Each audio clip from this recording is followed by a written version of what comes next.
Welcome to Tank Guide Life podcast.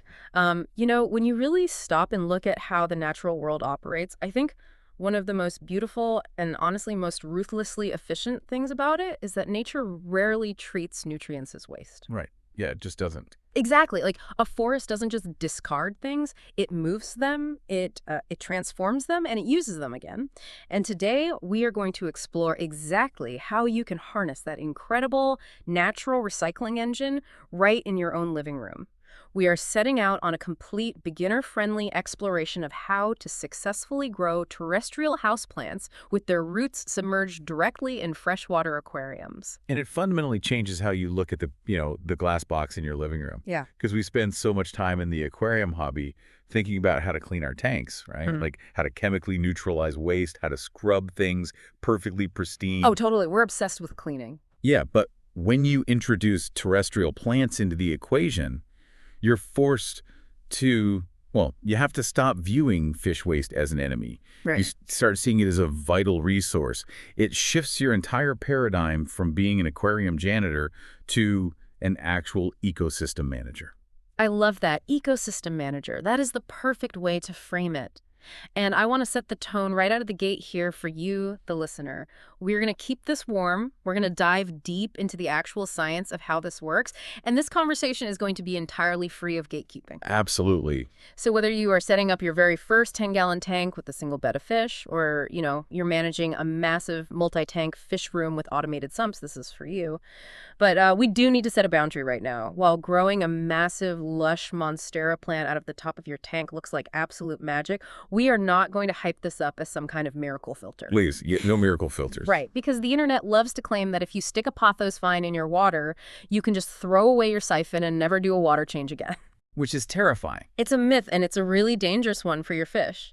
This is about building a balanced biological ecosystem, not finding like a lazy shortcut to avoid maintenance. That distinction is paramount. Yeah. And I'm just thrilled to be here to unpack the mechanics behind this. We've spent years on our own research observing these interactions in our aquariums at FishKeepingLifeCo, testing different flow rates, plant species, lighting setups. Yeah. And we really want to drill down into the physiological and chemical realities of what actually works, rather than just what looks aesthetically pleasing on a social media feed for like 5 minutes before the plant rots. Yeah, that rigorous hands-on testing is exactly why I love having you on the show. We aren't just reading manuals, we're looking at what happens in a real tank in a real living room. Where? So here's how we're going to approach this today. Okay. First, we have to tackle the biology of the plant itself. Specifically, the surprising science of why soil-loving plants thrive in water when everything we've ever been taught says they should instantly die. Yeah. From there, we'll trace the journey of a nutrient through the aquarium to see how these plants actually process fish waste. We'll break down the specific terrestrial species that excel at this, how to prepare them safely so you don't inadvertently, poison your tank. Which happens way too often. Yeah, it really does. And finally, we'll cover the hard biological limitations of this method. Starting with the physiology of the root system is really the only logical entry point. Because if we don't understand how the plant breathes, none of the nutrient processing matters. So let's start with what we'll call the oxygen paradox. I mean, anyone who has ever owned a houseplant has heard the golden rule, right? Overwatering kills. Oh yeah, the #1 rule. If you leave your favorite philodendron sitting in a soggy, poorly drained plastic pot, it is a disaster. The roots turn black and mushy, the leaves turn yellow and drop off, and the plant collapses. So why on earth is it perfectly fine to take that exact same plant and stick it into a literal glass box filled to the brim with water? It seems entirely contradictory, I know, until you look at what is happening on a microscopic level in the soil. The water itself is not the enemy of the root tissue. The enemy is the environment that the water creates when it's trapped in the soil. Okay, so it's a soil problem, not a water problem. Exactly. Think about standard potting soil. It's a mix of peat moss, perlite, dirt, organic matter. When it's healthy, there are millions of tiny microscopic air pockets between those particles. Kind of like a sponge that's only slightly damp. Precisely, like a damp sponge. But when you overwater a potted plant, that soil becomes completely waterlogged. The physical structure of the soil just collapses and compacts. All those vital microscopic air spaces fill up with stagnant water. And this is the critical piece of biology here. Roots need oxygen to survive. Right. They don't just drink water. They perform cellular respiration. They consume oxygen and release carbon dioxide, just like human lungs, albeit, on a cellular level. Okay, so when the soil compacts and the water just sits there, the oxygen gets used up, then nothing replenishes it. The plant is literally suffocating. And to make matters worse, that stagnant, oxygen-deprived environment is the perfect breeding ground for anaerobic bacteria and fungal pathogens like Pythium or Phytophthora. Oh, the rot pathogens. Right. Those are the organisms that actually cause root rot. They thrive where oxygen doesn't exist, and they feast on the suffocating root tissue. So the plant doesn't actually die because it is too wet. It dies because the lack of oxygen allows pathogens to just eat it alive. Wow. I've actually experienced that firsthand.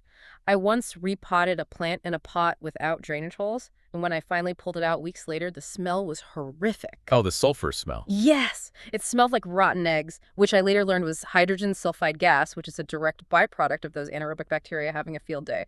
So, contrast that stagnant soil environment with a healthy aquarium. Why doesn't the root rot in the tank? Well, if we look at the fluid dynamics of a healthy aquarium, it is the exact opposite of stagnant soil. A tank is a highly, highly dynamic environment. You have mechanical filters pulling water, impeller blades churning it, surface agitation from air stones, and just the constant breaking of the water's surface tension. Yeah. All of that physical movement allows the aquarium water to continuously absorb atmospheric oxygen. So the surface of the water is essentially acting as a giant lung for the tank. That's a great visualization. The water in a well-maintained aquarium is heavily oxygenated. So when you place a plant root directly into that flowing water column, it is getting a continuous, fresh, never-ending supply of both hydration and dissolved oxygen simultaneously. Oh, I see. Yeah, there is no compacted soil to block the oxygen, and the high oxygen levels suppress the growth of those anaerobic root rot pathogens. It makes me think of an analogy. If you put a plant in waterlogged, compacted soil, it's like trapping a person in a sealed plastic bag with a glass of water. Like, they have something to drink, but the air runs out in a few minutes and they suffocate. But putting a plant root in a highly circulated aquarium is like giving it scuba diving gear with an endless air compressor. It is completely underwater, but the oxygen supply is unlimited and constantly flowing. I really like that scuba analogy. And the thing is, this isn't some experimental fringe science either. This specific biological mechanism is the entire foundation of the hydroponics industry. Right, hydroponics. Yeah, commercial hydroponic growers don't abandon soil because they, hate dirt. They do it because they understand that soil is merely a biological delivery mechanism. It provides water, oxygen, nutrients, and physical support. If you can engineer a system to deliver those four things more efficiently without soil, the plant thrives. An aquarium is simply a naturally occurring hydroponic system. That brings up a really practical question, though. Say someone listening right now decides to try this. They take a pothos from their windowsill that has been living in dry potting soil for 3 years. They wash the roots off and stick it into their tank. Does the plant use those exact same soil-grown roots to breathe underwater? Or does it have to physically grow new scuba gear to survive the transition? It absolutely has to adapt. It undergoes a pretty major physiological shift. Soil-adapted roots have a very specific cellular structure. They tend to be thicker, they're woodier, and they're covered in microscopic root hairs that are designed to push through dense physical matter and aggressively seek out tiny pockets of moisture in a dry environment. Right, they have to work for it. Exactly.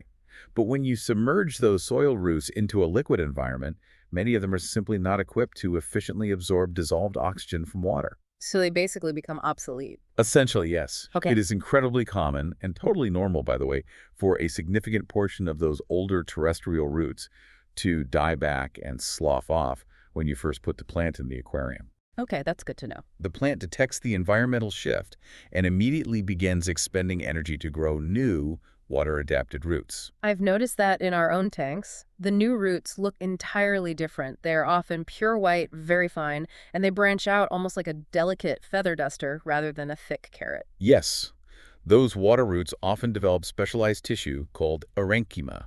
These are basically spongy, porous cellular spaces that allow the plant to transport oxygen incredibly efficiently through the root system while submerged. They don't need the thick, protective outer layers of soil roots because they don't have to push through rocks and dirt. They just need to float and absorb. So a word of advice to our listeners, if you try this and see some of the original brown roots dying off in the first week, do not panic. Please don't. Yeah, do not throw the plant in the trash. It is just shedding its old, terrestrial gear and building its aquatic scuba gear. Now, while this transition is happening below the waterline, we have to talk about what is happening above it, because we aren't talking about throwing an entire houseplant to the bottom of your tank like a sunken ship. No, no. That would be fatal to the plant. The concept we're implementing here is called emergent growth.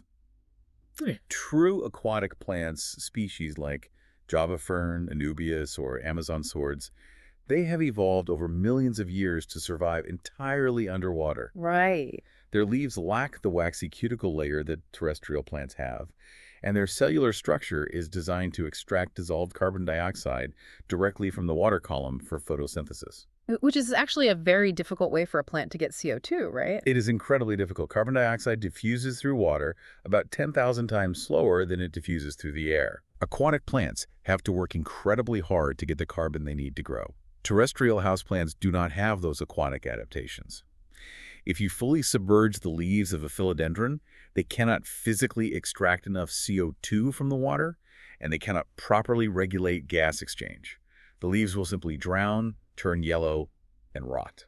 So the strict rule of emergent growth is roots in the water, everything else, the stem, the leaves, the vines must remain exposed to the open air in your living room. Exactly. And the plant gets the best of both worlds. It gets unlimited hydration and nutrients from the aquarium, and it gets easy, abundant carbon dioxide from the atmosphere. Which is exactly why these plants can grow so incredibly fast once they are established. They have a massive metabolic advantage over the plants living completely underwater.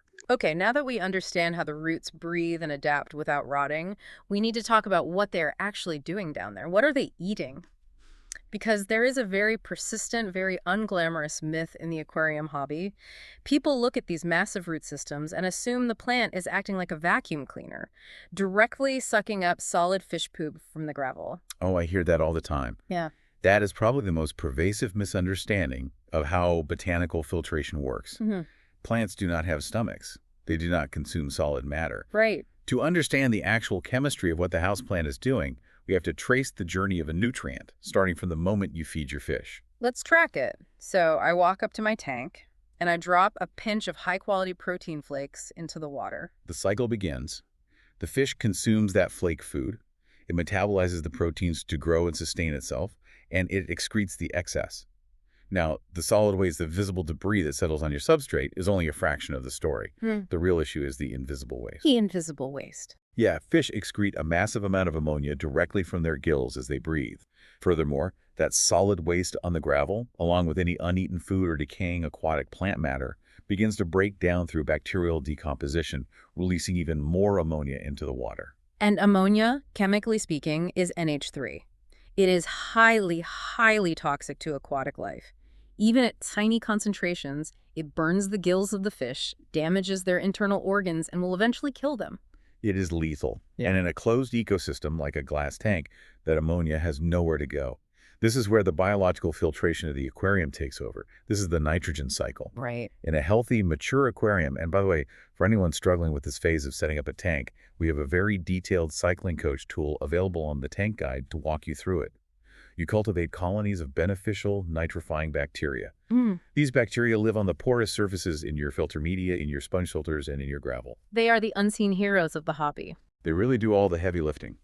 The first group of bacteria, primarily species like Nitrosomonas, they consume that highly toxic ammonia. Through their metabolic process, they oxidize it and convert it into a chemical called nitrite, with an I. Now, nitrite is also highly toxic to fish. It binds to their blood and prevents them from carrying oxygen. Which leads to the second shift of bacteria taking over. Correct. The second group, species like Nitrospira and Nitrobacter, consume the nitrate and convert it into nitrate with an A. Nitrate is the final end product of the traditional nitrogen cycle. It is significantly less toxic to fish than ammonia or nitrite, but it is not harmless. Right, it's just less bad. Yeah, if it builds up to high concentrations over time, it causes chronic stress, stunts fish growth, and leads to severe algae outbreaks. In a normal aquarium without terrestrial plants, the only way to remove that accumulating nitrate is by physically taking a bucket, siphoning out the old water, and pouring in fresh, clean tap water. Exactly. But this is where our houseplant enters the equation and fundamentally alters the chemistry of the tank. The roots of that emergent Pothos or Monstera are actively searching for nitrogen.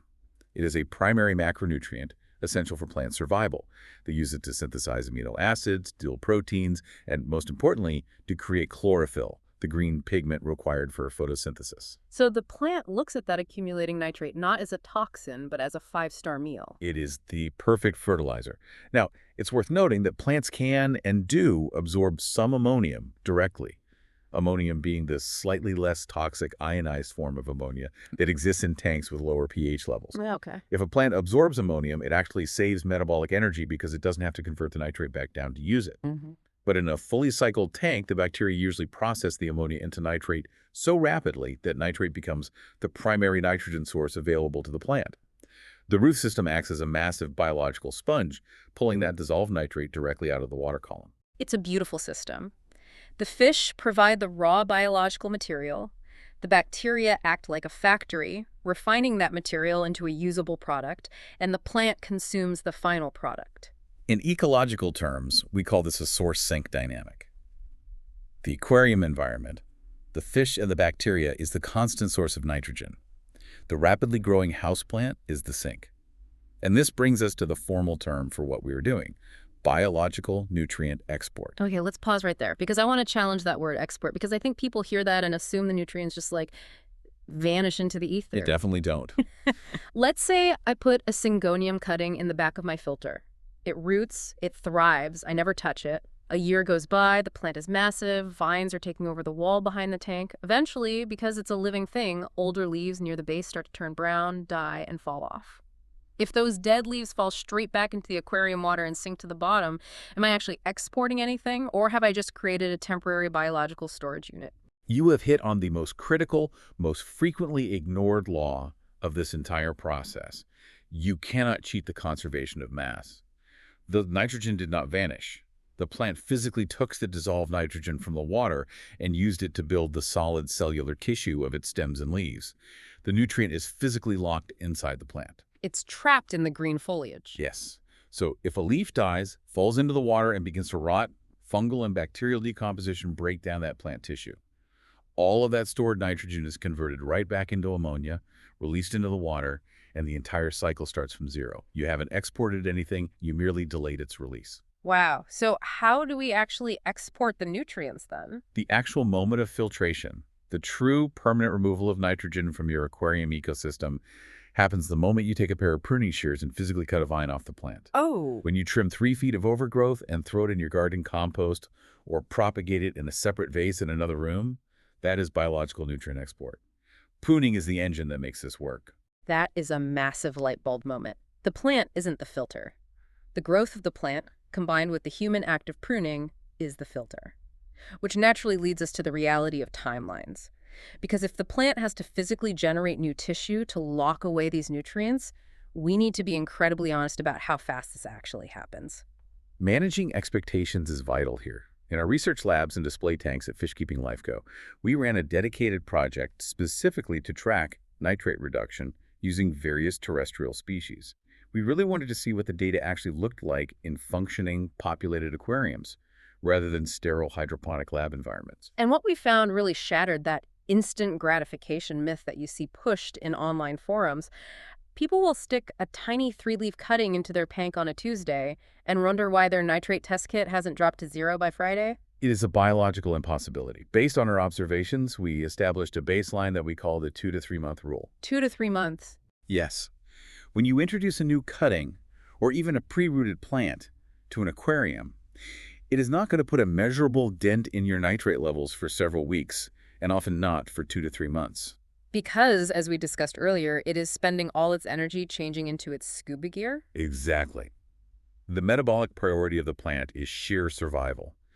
It is expending vast amounts of stored energy to shed its inefficient terrestrial roots, push out new aeronca-filled water roots, and adjust its stomata, the pores on its leaves, to the new humidity levels above the tank. Makes sense. During this transition, it is not prioritizing vegetative growth. It isn't pushing out massive new leaves, and therefore it isn't pulling large quantities of nitrogen from the water. It's just trying to stabilize the foundation. Right. It is only after that structural transition is complete, which, by the way, varies wildly depending on the temperature of your room and the intensity of your lighting, that the plant shifts its energy back into expansion. Once the new water roots are established, the plant begins to aggressively seek out nutrients to fuel new leaf production. That is when you finally see the nitrate levels in your water tests begin to stabilize or drop. And that brings up the other half of the math equation, bioload. Let's paint a picture. I have a 75-gallon tank. Yeah. I have 2 massive, aggressive Oscar cichlids in there. They are each 10 inches long. They eat giant handfuls of protein pellets every day, and they produce an astounding amount of waste.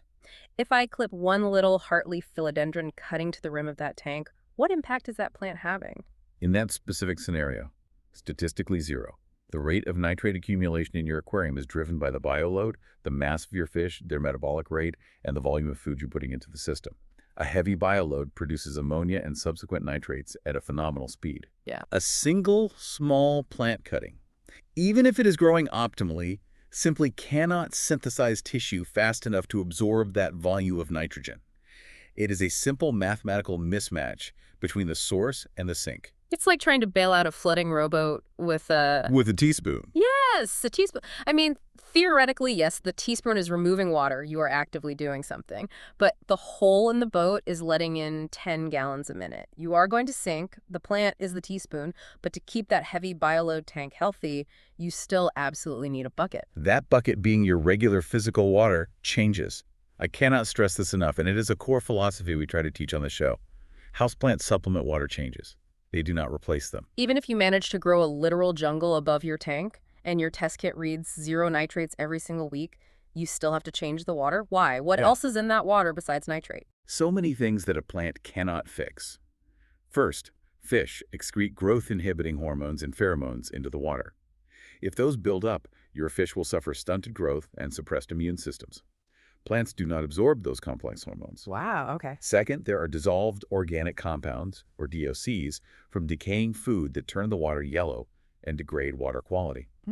And perhaps most importantly, the water change isn't just about removing bad things. It is about replenishing good things. The minerals. Yes. Both your fish and your plants are constantly absorbing trace minerals from the water: calcium, magnesium, potassium, iron. In addition, the biological filtration process itself consumes carbonate hardness, or KH, which is what keeps the pH of your water stable. Oh, that's right. If you stop doing water changes just because your nitrates are artificially low, those minerals are completely depleted. Your plants will develop severe nutrient deficiencies, your snails will develop brittle, dissolving shells from a lack of calcium, and eventually your pH will crash, which can wipe out your entire bacterial colony and kill your fish overnight. The water change is non-negotiable. The plant just makes the environment healthier and more stable between those water changes. Okay, so we've laid down the heavy science. We understand the oxygen mechanics, the nitrogen cycle, the reality of pruning, and the absolute limits of what a plant can do.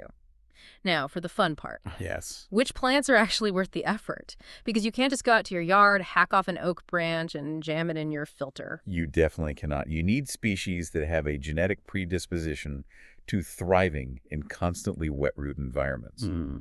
Over our years of research, we have narrowed down a list of terrestrial plants that have proven to be exceptionally resilient and efficient in aquarium setups. And we have to start with the undisputed champion, the workhorse of the hobby, Pothos. Epipremnum aureum, the golden pothos.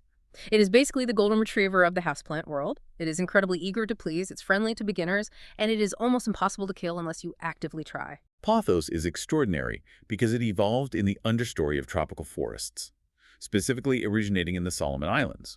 It is an epiphyte, meaning in the wild, it starts on the forest floor and uses aerial roots to climb massive tree trunks up toward the canopy. Very cool.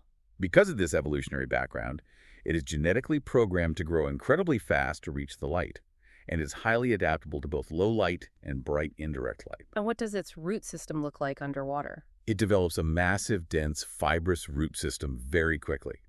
Because it grows so fast, vegetatively pushing out long trailing vines, its metabolic demand for nitrogen is enormous. It is, pound for pound, one of the most efficient nutrient sinks you can put in a tank. If you're a beginner, Pothos is always our #1 recommendation. What about its close visual cousin, the heartleaf philodendron? It looks very similar to Pothos, just with a slightly differently shaped, softer leaves. Philodendron heteroecium is native to Central America and the Caribbean. It functions very similarly to Pothos in an aquarium setting. It has those beautiful trailing vines, it propagates effortlessly from cuttings, and it roots aggressively in flowing water. It's a fantastic alternative if you just prefer the deep green, heart-shaped aesthetic. It might grow marginally slower than a golden pothos depending on the light, but it is a top-tier choice. Okay, let's say a listener is looking at their tank setup and they don't want 5-foot-long vines trailing down their walls and tangling in their power cords. They want something compact that stays right on top of the glass. Then Syngonium, commonly known as the arrowhead plant, is the perfect pivot. Syngonium species are also aroids, related to pothos, but their growth habit is different. While they can vine eventually, they naturally tend to grow in a much bushier, more compact mounding shape near the base of the plant. It looks more like a traditional potted plant sitting on top of the water. Exactly. It creates this beautiful, dense cluster of arrowhead-shaped foliage right at the waterline. It has a moderate to fast growth rate, robust water roots, and keeps the jungle aesthetic tightly contained to the immediate footprint of the aquarium. Okay, but what if a listener wants the chaotic jungle? What if they want absolute drama in their living room? Let's talk about the heavyweight, Monstera. Monstera deliciosa brings the drama. It is a magnificent plant. It is famous for those massive fenestrated leaves. Let's explain fenestrations real quick for anyone unfamiliar. Those are the natural splits and holes in the leaves, right? Why do they do that? Yes, fenestrations are an incredible evolutionary adaptation. Monstera grows in the dense rainforest canopy. If it produced massive solid leaves, a strong tropical wind or a torrential downpour would act like a sail, catch the leaf, and rip the plant right off the tree it's climbing. Oh, that makes so much sense. The holes and splits allow high winds and heavy rain to pass right through the leaf without tearing the tissue. Furthermore, it allows the dappled sunlight from the canopy to pass through the top leaves and reach the lower leaves of the plant. Nature's engineering at its finest. So how does this giant do in a fish tank? It is a powerhouse. Because the plant is so physically massive, its metabolic requirements are staggering. A mature Monstera can pull a tremendous amount of nitrate from a heavily stocked tank. However, it comes with a severe structural caveat. It is heavy. Extremely heavy. You cannot just use a little plastic clip to attach a mature Monstera to the thin rim of a standard 20-gallon glass tank. The sheer weight of the plant as it leans toward the light will either snap the plastic rim, torque the glass, and crack the aquarium, or literally tip the entire tank over. Yikes. Yeah. If you want to use a Monstera, it requires serious infrastructure. How do you set that up safely? You need sturdy, wall-mounted metal brackets to hold the physical weight of the stem and leaves. Or, ideally, you plant the main body of the Monstera in a heavy soil-filled floor pot placed next to the aquarium. Then, you gently guide the long, thick aerial roots over the edge and down into the aquarium water. Let the floor support the weight, and let the tank provide the water and nutrients. That is a pro-tier setup. Now, let's pivot to something much more delicate. Spider plants. Chlorophytum comosum. My mother had these hanging in every window of our house growing up. Can they transition to an aquarium? They absolutely can, but they have a very specific quirk you have to manage. Spider plants originate in southern Africa, and they have evolved thick, fleshy, tuberous roots designed to store water for long periods of drought. Because of this, if you take a mature, soil-grown spider plant and submerge its thick roots into a tank, it can suffer severe osmotic shock. It takes a very long time for it to adapt, and it often rots before it succeeds. So how do we bypass that? The secret to spider plants in aquariums is to never use the mother plant. You use the pups. The little baby ones? Yeah, spider plants reproduce by shooting out long runners with tiny, fully formed baby plants at the ends. If you clip one of those baby pups off the runner and suspend it so just the very bottom touches the aquarium water, it will bypass the terrestrial phase entirely and immediately push out thin, water-adapted roots. And there's a critical placement rule for them, too, regarding the crown. Yes. The crown is the dense central core where all the leaves join together above the roots. For a spider plant, that crown must remain bone dry. If water wicks up into the crown of a spider plant, it acts like a sponge, traps the moisture between the tightly packed leaves, and the entire core of the plant will rot out in a matter of days. Keep the crown elevated. Excellent tip. Okay, what about the peace lily? I see these in bed and drink displays all the time. Spathiphyllum, the peace lily. This is actually one of the most naturally suited plants for this project because it is a riparian species. In its native habitats in the Americas, it literally grows on the muddy, frequently flooded banks of streams and rivers. Oh, so it's used to it. It is genetically designed to have wet feet. It develops an incredibly dense, fine, almost hair-like root system that is excellent for biological surface area. But there is a trade-off with the peace lily compared to a pothos, right? The trade-off is growth speed. Keese lilies are generally slower growing, which means their immediate nitrate uptake is less aggressive. Also, while they can survive in low ambient room light, if you actually want them to produce those iconic white flag-like flowers, which are technically modified leaves called spathes, you need to provide them with significantly stronger, dedicated overhead lighting. Okay, the last terrestrial plant on our list. This is the classic impulse buy at the hardware store or the Swedish furniture outlet, Lucky Bamboo. Lucky bamboo is fascinating. First, let's clear up the botanical misnomer. It is not bamboo at all. It is Dracaena sanderiana, native to Central Africa. I feel like my whole life is a lie. It's a great marketing gimmick. As an aquarium plant, it's very interesting. It is an extremely slow-growing understory plant. Because the metabolism is so slow, its actual nutrient uptake is negligible. You do not put Lucky Bamboo in a tank to lower your nitrates. It simply won't make a dent. You put it in there because it looks highly architectural and beautiful. But I see pet stores fully submerging these stalks underwater in the plant tanks. Is that right? It is entirely wrong and it dooms the plant. While the stalks are tough, if you fully submerge the top leaves of Dracaena, it will slowly suffocate. It might take months because of its slow metabolism, giving the illusion that it is surviving, but it is actually slowly drowning and rotting from the inside out. Only the bottom root section and a portion of the lower stem should be submerged. Okay, so that is our definitive terrestrial plant roster, but I know some of our more experienced listeners might be yelling at their speakers right now thinking about floating aquatic plants. On our research platforms at the Tank Guide, we've published extensive data on floating aquatic species like water lettuce, duckweed, salvinia, and submerged floating plants like hornwort or guppy grass. Oh, yeah. These plants grow at terrifying speeds right in the water.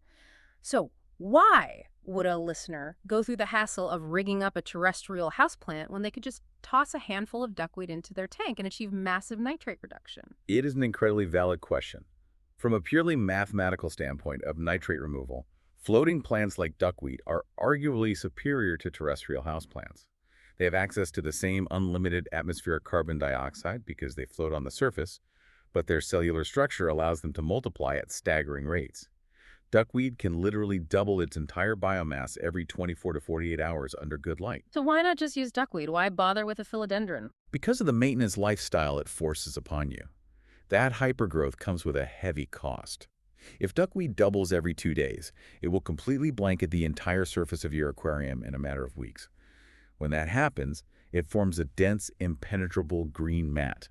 It blocks all the light from reaching any submerged aquatic plants below, slowly starving them to death. Oh, wow. Furthermore, it creates a physical barrier that drastically reduces the gas exchange at the water surface, potentially lowering oxygen levels for your fish. And it gets sucked into the filter intakes constantly. Constantly. It clogs in pillars and ruins sponges.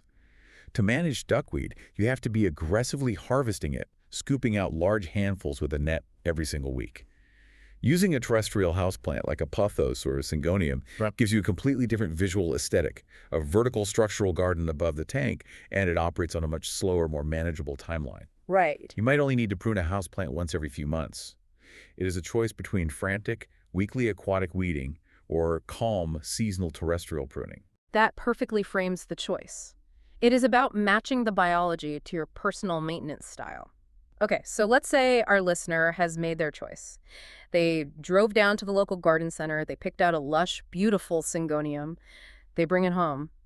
We need to talk about safe preparation, because you cannot just rip that plant out of its plastic nursery pot and shove it into the back of your aquarium filter. If you do that, you are playing Russian roulette with your fish. It is literally a matter of life and death for the aquatic ecosystem. The environment of a commercial plant nursery is violently different from the closed, delicate biology of a fish tank. This is why, for beginners, we always recommend starting with fresh cuttings rather than trying to transition a fully rooted potted plant. Why are cuttings so much safer? 2 fundamental reasons. First, as we discussed, a fresh cutting placed directly into water immediately begins developing specialized water roots, completely bypassing the massive physiological stress of shedding a soil root system. Second, and crucially, a cutting is infinitely easier to sterilize and clean. If you use a potted plant, the process of removing the soil is tedious and fraught with risk. Right, because no one wants a tank full of floating perlite and mud. Let's walk through exactly how to do the soil removal safely if someone insists on using a whole plant. You must approach it with patience. Yeah. You take the plant out of the pot and gently, slowly massage the root ball under a stream of room temperature tap water. You are not scrubbing, you are coaxing the dirt away. You want the water to dissolve the soil clumps without tearing the delicate fibrous roots. Okay. You will have to soak it, rinse it, and repeat this process multiple times over an hour or more. While doing this, you inspect the root mass.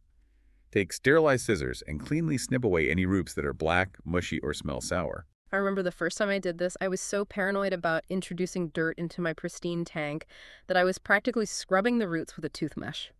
I ended up snapping off half the healthy root system.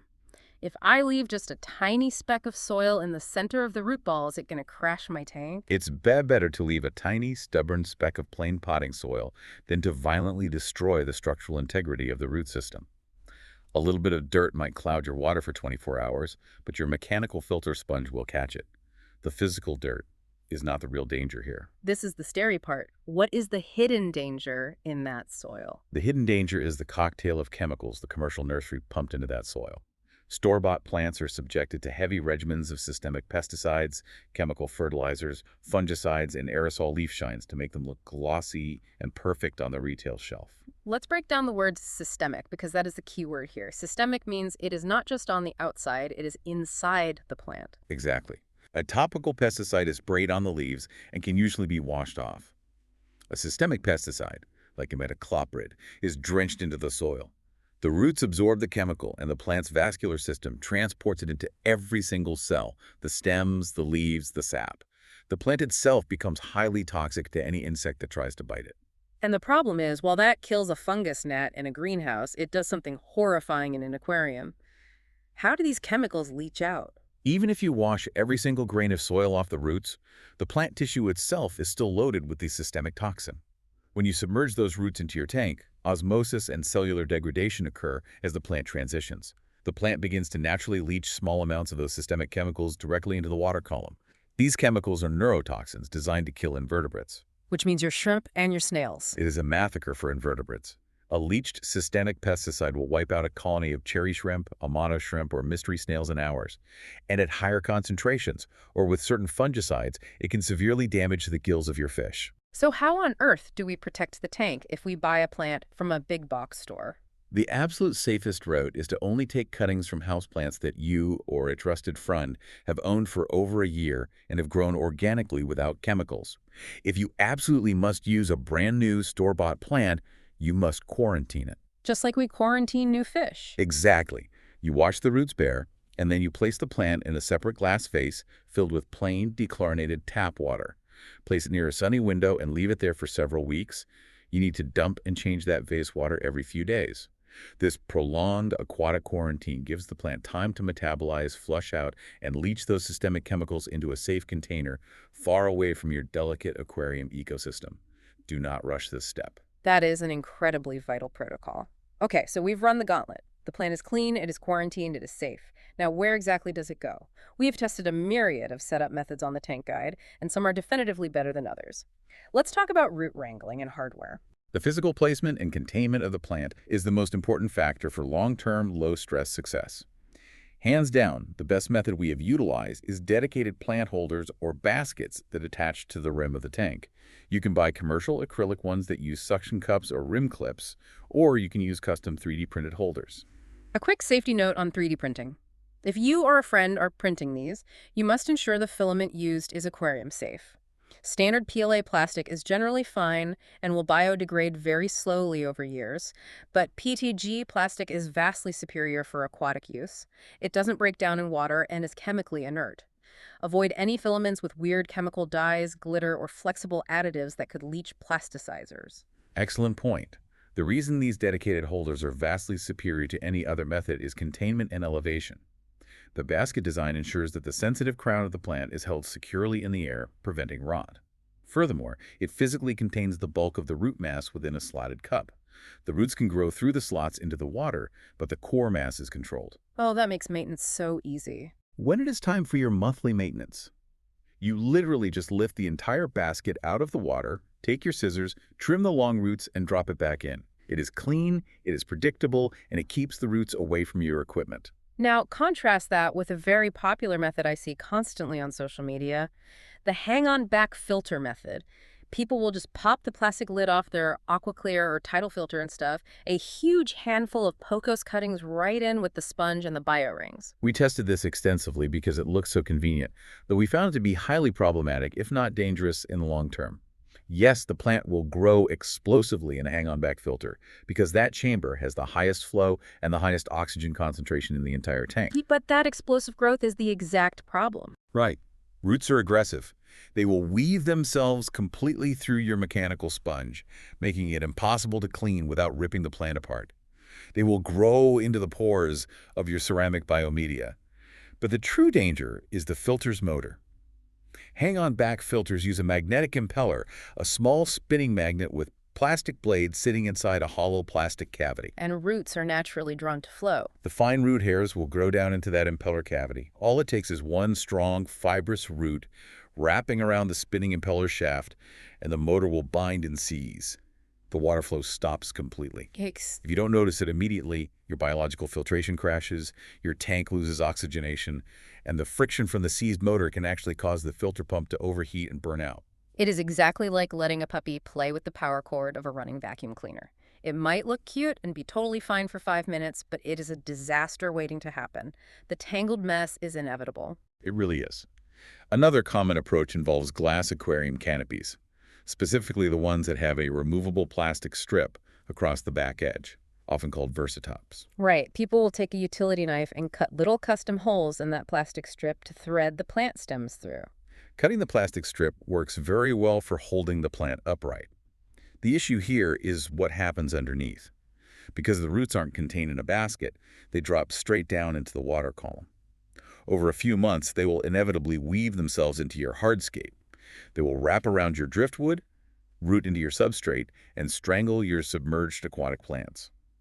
If you ever need to catch a sick fish or rearrange the tank, you realize the houseplant has essentially bolted the entire aquascape together, making maintenance a nightmare. And we absolutely must issue a massive blinking red warning sign right here for anyone modifying their glass lids. Yes. Never attempt to drill or cut the actual glass of your aquarium canopy. Most modern glass lids are made of tempered glass. Let's explain why that matters. Tempered glass is heat-treated to be incredibly strong, but it has immense internal tension. Exactly. If you take a glass drill bit and try to bore a hole through a tempered glass lid to hold a plant, the moment you breach the surface tension, the entire pane of glass will literally explode into thousands of tiny, blunt cubes. It will rain glass into your aquarium and ruin everything. Only modify the soft plastic backstrips.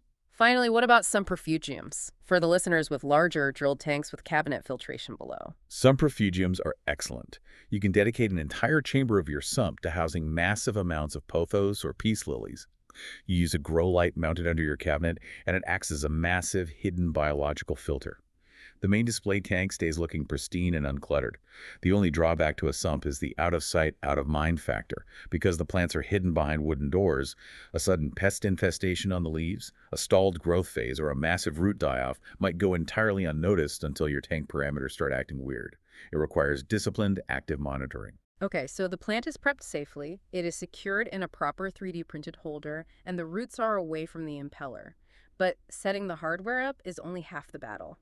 If you completely ignore the environment above the glass box, the plant is going to fail. Let's talk about lighting, maintenance, and how this new living filter fundamentally changes the nutrient balance of your entire system. Lighting is a massive pitfall. People spend hundreds of dollars on incredibly high-tech, programmable LED lights for their aquariums.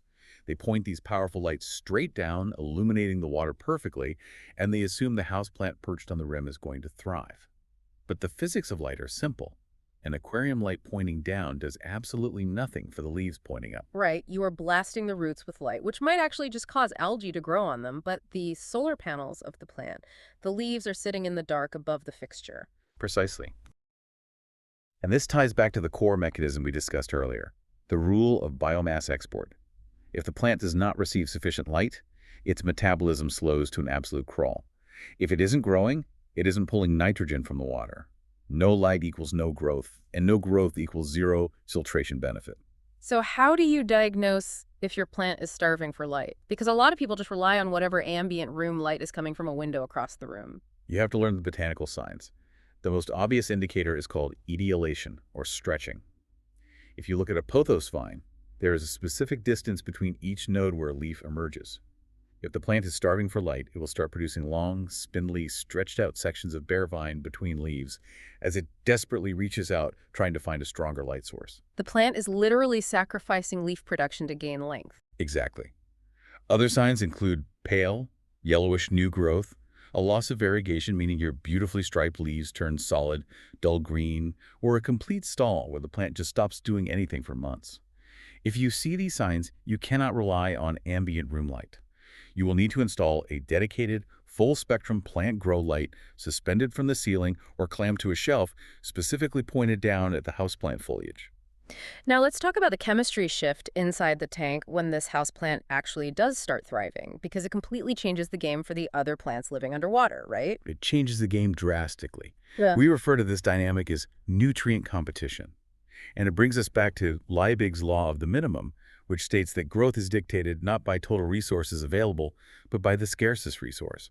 As we discussed, terrestrial plants have limitless access to atmospheric carbon dioxide. Submerged aquatic plants have to fight for scarce dissolved CO2. So the terrestrial plant has a massive metabolic head start. A massive one. Because of that CO2 advantage, a large, thriving Monstera or Pothos will act as the dominant nutrient sink in the ecosystem.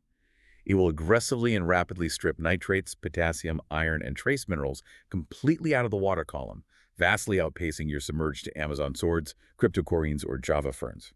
It is essentially stealing their lunch before they even get to the cafeteria. It can actually starve your carefully aquascaped underwater plants. Yes, it is very common. You might have a beautifully planted tank that has been stable for a year. You add a huge pothos to the rim, and 2 months later, your submerged aquatic plants start developing translucent pinholes in their leaves, turning yellow or melting back entirely. The houseplant is simply outcompeting them for the available minerals. So how do we fix that? Because the goal is for the entire ecosystem to thrive, both above and below the water. I'll mention that on the FishKeepingLifeCo Etsy store, we actually designed a physical daily tank journal specifically to help hobbyists track these kinds of subtle parameter changes over time. Because keeping a log is really the only way to realize your houseplant has suddenly started starving your aquatic ferns. If the log shows our nitrates and minerals are zeroing out, how do we adjust the balance? You have to fundamentally relearn your dosing schedule based on observation. If the terrestrial plant is stripping the open water column, you need to change the location of how you feed your submerged plants. The most effective strategy is to rely on targeted root tabs. Explain root tabs for the beginners. They are dense, solid tablets of compressed aquatic fertilizer. Instead of pouring liquid fertilizer into the water, you take long tweezers and bury these tablets deep into the gravel or soil substrate, right next to the roots of your submerged plants like swords or crypts. This feeds the aquatic plants directly at their root zone, underground, where the terrestrial houseplant's roots cannot reach. You feed the heavy rooters in the dirt, and you let the houseplant vines drink from the open water. That makes perfect sense. Compartmentalize the feeding.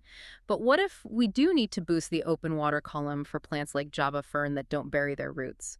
Can I just grab that green bottle of standard Miracle-Gro houseplant food from my garage and pour a capful into the tank? Absolutely, unequivocally no. Never, under any circumstances, pour standard terrestrial houseplant or garden fertilizer into a stocked aquarium. Let's break down exactly why, chemically, that is a death sentence. Terrestrial fertilizers are formulated for soil environments, not delicate aquatic ecosystems. Firstly, they often use urea, or massive concentrations of raw ammonia, as their nitrogen source, assuming soil bacteria will break it down slowly. If you pour that directly into a tank, you will instantly spike the ammonia levels to lethal toxicity, burning the gills of every fish you own. Secondly, terrestrial fertilizers frequently contain high levels of heavy metals, particularly copper, as trace elements. And copper is the absolute bane of invertebrates. Copper is highly lethal to all shrimp, snails, and crabs, even in microscopic trace amounts. If you need to fertilize the water column, you must exclusively use aquarium-safe liquid fertilizers that are specifically formulated and balanced with the precise biological health of aquatic life and invertebrates in mind. Okay, I'm really glad we emphasized the chemistry there. Now, I want to shift our focus to something that almost every hobbyist eventually thinks about. Once you realize the sheer biological power of fish waste to grow plants so aggressively, it is incredibly tempting to look at your tank and think, wait a minute, I could grow my own salad out of this. Let's talk about aquaponics, edible crops, and why we need to firmly pump the brakes on the display tank salad bar idea. The intellectual leap people make there is completely logical. By putting a houseplant in a fish tank, you are mimicking the exact same biological principles used in massive commercial aquaponics facilities. In commercial aquaponics, farms use large vats of densely stocked food fish, typically tilapia. The ammonia-rich wastewater from those vats is pumped through biological biofilters and then floods massive hydroponic grow beds to cultivate edible cash crops like lettuce, basil, mint, and tomatoes. It is a brilliant closed-loop agricultural system. So if it works for a tilapia farm, why can't I just wedge a basil plant into the back of my guppy tank, let it grow, and make fresh pesto for dinner next month? The crucial difference lies entirely in chemical inputs and human food safety standards. Commercial aquaponics systems are strictly, rigorously managed for agricultural safety. The only things going into those systems are highly controlled, clean water, and safe, organic fish feed. A home ornamental display tank is the Wild West of chemical inputs. Think about the chemicals we routinely use just to keep our ornamental tanks running. Exactly. We use chemical water conditioners, like sodium thiosulfate, to neutralize chlorine and chloramine in tap water. We dose concentrated liquid carbon products to fight algae. And most importantly, we use strong pharmaceutical medications to treat fish diseases. Let's get specific on those meds, because this is where the danger lies. We use things like praziquantel and malachite green. Yes. Praziquantel is a powerful anthelmintic medication used to paralyze and kill parasitic worms like flukes. Malachite green is an intensely powerful synthetic dye used as an antimicrobial to treat fungal infections and itch. It is highly effective for fish, but it binds to cellular structures and is a known teratogen and potential carcinogen. In fact, its use in soup-producing animals is strictly banned by the FDA and similar agencies worldwide. And because these plants are acting as biological sponges, they are absorbing everything. The roots absorb those chemicals directly from the water column, and the vascular system transports them straight into the tissues of the leaves and stems. If you grow basil in a tank that you treated with malachite green 6 months ago, that chemical is likely in the basil. You absolutely do not want to be ingesting herbs laced with carcinogenic fish medications. The boundary is clear. Display tanks are for ornamental houseplants only. If your goal is to grow edible crops, you must build a dedicated, strictly food-safe aquaponics system where medications and synthetic chemicals are entirely banned. But let's flip that scenario. What about using old tank water for regular potted terrestrial plants sitting in dirt around my house? Like when I do my weekly 20% water change and I have a 5-gallon bucket of brown, gross siphon water, can I use that to water my potted ficus tree in the corner? We highly encourage that practice. Reusing aquarium siphon water for your ornamental, soil-based indoor or outdoor houseplants is a fantastic method of nutrient recycling. Instead of literally washing those rich nitrates, dissolved organics, and trace minerals down the drain, you are returning them to the soil. It acts as an excellent, gentle, biologically active supplement for your indoor jungle. But let me push back on the popular idea that tank water is miracle grow. Is old tank water complete fertilizer? Will I ever need to buy normal plant food again if I just use fish water? That is a very important clarification. Aquarium water is a wonderful biological supplement, but it is generally not a complete mathematically balanced NPK fertilizer. NPK stands for nitrogen, phosphorus, and potassium, the three primary macronutrients. While fish water is usually high in nitrogen, the nitrate and phosphorus from fish food, it is often deficient in potassium and specific micronutrients in the exact ratios a heavy feeding soil plant might require for long-term health. You should view fish water as a fantastic weekly organic vitamin boost, but you will still likely need to occasionally feed your potted plants with proper, balanced houseplant fertilizer during their peak growing seasons. And there is one massive, fatal exception to this rule about using tank water on household plants, right? The meat eaters. Yes, the carnivorous plants. Species like Venus flytraps, pitcher plants, and sundews. You must never use aquarium water on them. Why not? If they love nutrients, shouldn't they love fish water? It comes down to evolutionary biology. In the wild, carnivorous plants have evolved to survive in highly specialized extreme environments, specifically highly acidic, peat-heavy bogs. The soil in these bogs is almost completely devoid of usable nitrogen and trace minerals. Because there are no nutrients in the ground, these plants evolve complex traps to catch and digest insects to get their nitrogen. Their roots aren't meant to filter food. Exactly. Over millions of years, their root systems lost the ability to process heavy soil minerals. The roots serve primarily just to anchor the plant and absorb pure rainwater. If you pour aquarium water, which is loaded with dissolved solids, calcium, carbonates, and rich nitrates onto a Venus flytrap, it triggers massive osmotic shock. The heavy minerals will literally chemically burn the delicate root fibers, turn the soil toxic, and kill the plant very rapidly. Carnivorous plants require pure zero TDS water, meaning distilled water or reverse osmosis water only. The tank water is actually far too rich for them. That is fascinating. The very thing that makes the water good for a pothos is exactly what kills a flytrap. Okay, as we begin to wrap up this guide, we need to address the final realities of this ecosystem. We've talked about the successes, but how do people usually mess this up? What are the most common safety concerns and mistakes you see? The single most common mistake, Mm. and it's usually the fastest way to rot a brand new plant, is violating what we call the crown rule. We touched on it with the spider plant, but it applies to almost everything. Let's reinforce it. The crown of the plant is the dense, central anatomical hub where the vertical stem tissue transitions into the downward root tissue. It is the architectural core of the plant. If you submerge that thick crown underwater, water seeps into the tight crevices where the leaves form. The tissue cannot breathe, bacterial rot sets in, and the entire core of the plant turns to mush and collapses. You must engineer your baskets or clips to ensure that only the stringy roots are dangling in the water, and the thick crown sits comfortably in the dry air, an inch or two above the waterline. Roots wet, crown dry. It's a simple mantra, but ignoring it is a guaranteed failure. Now, what about safety concerns for the rest of the house? We've talked extensively about fish safety, but what about mammals? What about dogs and cats? This is a paramount concern for pet owners. It is a biological reality that many of the most effective and popular plants we discussed today, specifically the aeroids like Pothos, Monstera, philodendron, syngonium, and peace lily, are toxic to pets. Let's explain the mechanism of that toxicity, because it isn't like a chemical poison, it's a physical defense mechanism. That's right. The leaves and stems of these plants are packed with microscopic crystalline structures called raphides, which are made of calcium oxalate. Under an electron microscope, they literally look like bundles of double-pointed spears. They are thousands of tiny microscopic glass shards. When a plant is damaged, say, a cat bites into a pothos leaf, the plant cells rupture and forcefully eject these sharp calcium oxalate needles into the surrounding tissue.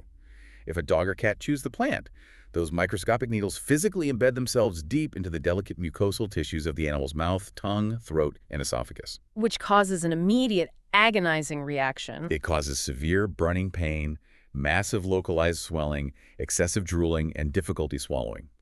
In rare cases, if the throat swells enough, it can compromise the airway. It is a highly effective evolutionary defense against herbivores, but it means you must be incredibly cautious in your home. You must ensure that any trailing vines or hanging leaves are securely pinned to the wall, draped over light fixtures, or hung completely out of reach of curious pets or toddlers. Safety first, always. And what about the livestock inside the tank? Are those dense root systems dangerous to the fish? The roots themselves generally do not contain those same defensive calcium oxalate crystals to the same degree as the leaves, and in most cases, fish actually love them. A dense root mass provides incredible natural cover that reduces stress and gives small fish or fry a place to hide. However, the livestock can sometimes pose a severe danger to the plant. Oh, the nibblers. The grazers. Some herbivorous fish species like large silver dollars, certain aggressive plecos, or even large populations of ram's horn snails and amano shrimp might discover the soft, tender white tips of the new water roots and decide they're a delicious salad. And if they eat the root tips? The root stops growing. If your livestock continuously grazes and aggressively chews off the new roots faster than the plant can metabolically regenerate them, the plant will never establish its filtration system. It will eventually expend all its energy trying to regrow roots and will fail. You have to observe the behavioral dynamics of your specific tank. You know, for anyone wondering if their specific cleanup crew is going to become a root-munching menace, we actually have a free snail stalking recommender tool on the tank guide that helps you figure out which species are plant-safe and which ones will act like tiny lawnmowers on your greenery. That is a highly recommended resource to check before you invest time in prepping plants. But the final, and perhaps the most dangerous conceptual mistake hobbyists make in this entire process is falling into the psychological trap of a low nitrate reading. The trap. Let's talk about the trap. Because earlier in the show, we established that a low nitrate reading is the goal. You want the plant to eat the nitrate. So why is a test tube showing 0 nitrates suddenly a trap? It is a goal, but assuming your aquatic ecosystem is perfectly healthy, just because the nitrogen cycle is being masked by a plant, is a very dangerous simplification. As we have discussed in depth, the houseplant is a highly specialized, highly efficient nitrogen sink. But it is a specialist, not a generalist. It is not removing heavy metals from your tap water. It is not filtering out the complex, growth-inhibiting pheromones released by heavily stocked fish. It is not removing the yellowing tannins or dissolved organic solids. And it certainly isn't replenishing the depleted carbonate buffers that keep the pH from crashing. Exactly. It makes me think of a domestic analogy to visualize this trap. Oh, let's hear it.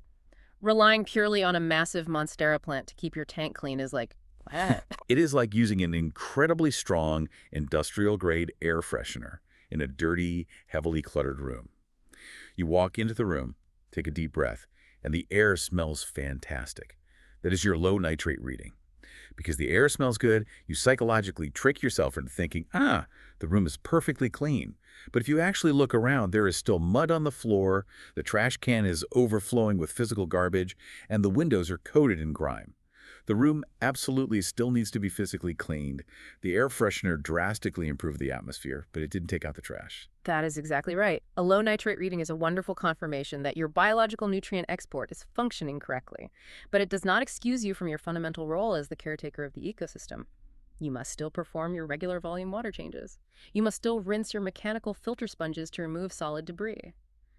The ultimate limitation of living botanical filtration is that it is just one single, beautiful piece of a much larger, infinitely complex biological puzzle. That is the core philosophy. These plants are incredible tools, but they are support systems, not substitutes for responsible husbandry. Okay, let's recap this incredibly deep journey we've been on today. We started by unpacking the microscopic mechanics of the oxygen paradox, understanding that water doesn't kill terrestrial roots. The lack of oxygen in compacted soil does. We learned how the highly oxygenated, moving environment of a filtered aquarium perfectly mimics commercial hydroponics, allowing a plant to shed its woody soil roots and grow specialized, air-and-chyma-filled water roots, while keeping its emergent leaves safely in the air to harvest CO2. We then traced the ecosystem engine, following the toxic ammonia from the fish gills through the nitrifying bacteria colony until it became nitrate. We established the irrefutable law of biomass export. The nitrogen doesn't disappear. It is built into the physical tissue of the leaves, meaning that taking a pair of scissors and pruning the plant is the actual mechanism of filtration. We profiled the best botanical candidates from the beginner-friendly Pothos and the compact Syngonium to the structural demands of the Monstera and the unique pup method for spider plants. We talked about how to safely navigate the severe hidden dangers of nursery soil, detailing how systemic pesticides leach out and murder invertebrates, making quarantine absolutely mandatory. We covered the hardware, emphasizing the superiority of 3D printed PTG holders to keep roots far away from magnetic impellers, and the physics of why you never drilled tempered glass. We addressed the above water environment, detailing how lack of light causes epilation and how a fast-growing terrestrial plant will aggressively outcompete submerged aquatic plants for trace minerals, requiring you to adjust your strategy with root tabs.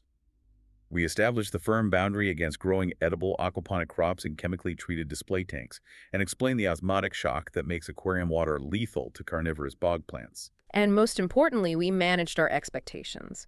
Knowing that a cutting takes months to adapt its cellular structure, understanding that a single vine cannot combat the bioload of a heavy cichlid tank, and realizing that a low nitrate reading doesn't mean you get to throw away your siphon bucket. It really highlights how deeply interconnected every single biological and chemical element of the aquarium is. It really does. And for you, the listener, if you want to explore the mechanisms of any of this further, you can find our full, detailed houseplant and aquarium guides, the snail stocking recommender we mentioned, the cycling coach, and a wealth of other educational media and calculators over at thetankguide.com. There's always another layer of biology to uncover, and we've got the data and research to help you build a more stable ecosystem. Before we wrap up, I want to leave you with one final, slightly philosophical thought to mull over when you look at your tank tonight.